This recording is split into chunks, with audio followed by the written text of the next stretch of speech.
线的啦，就是比较简单的，就是用钢笔直接画。那画的方式就是这样子，还是先画左边的就是从凹进去那个地方，然后可以去画。那如果你在画的过程发觉，这个位置不太对，不太对，但是这个终点你没有办法画嘛，你就按空白键。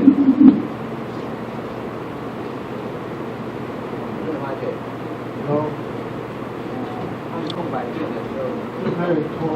空白键拖。那到你要的点你还是可以改变这个拉杆，这样清楚吗？滑鼠不要换了。嘿，来，那我们继续这样子，就是可以调，按空白键可以调点。滑鼠不要换，可以调。可以改变那个点。那你如果不满意，等一下还可以再修。那如果你要用复制的话，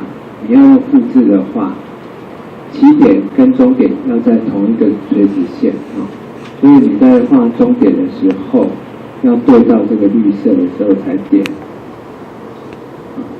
好，这样点起来可能不太好看那没有关系，你可以透过这两个工具这个选取工具，选取工具会选整个，直接选取工具，它可以直接选某一点，这样了解吗？像我要改变这一点，有没有？那我如果要改变这一点，我可以这样选，或者直接点它，也是可以。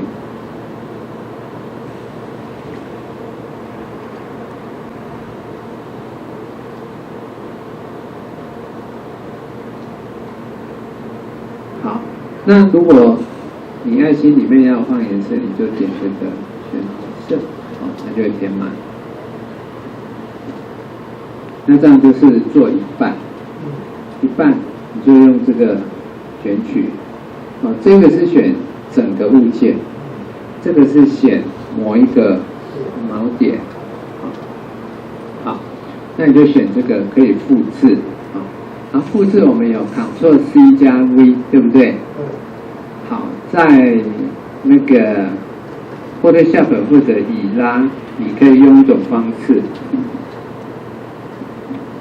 按着 Alt 拖出来，这样了解吗？它的 Alt 就是复制，就是按着 Alt 然后把它拖出来，它就会有另外一个。好，那必须要反向，对不对？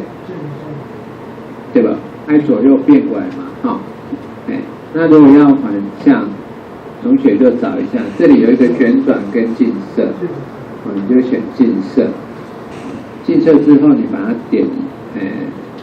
这个是近色点就是等一下，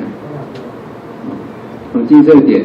那你如果不想去动它，你就在旁边，等一下，就是你可以直接按 Enter， 直接按 Enter， 它这里就有一个垂直水平的，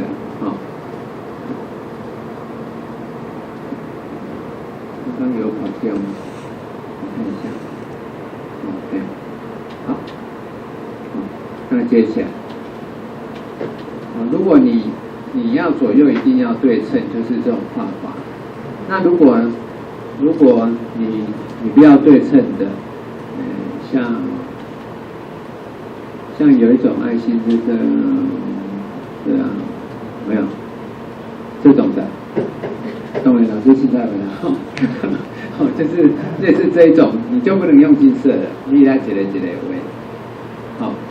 这样了解吗？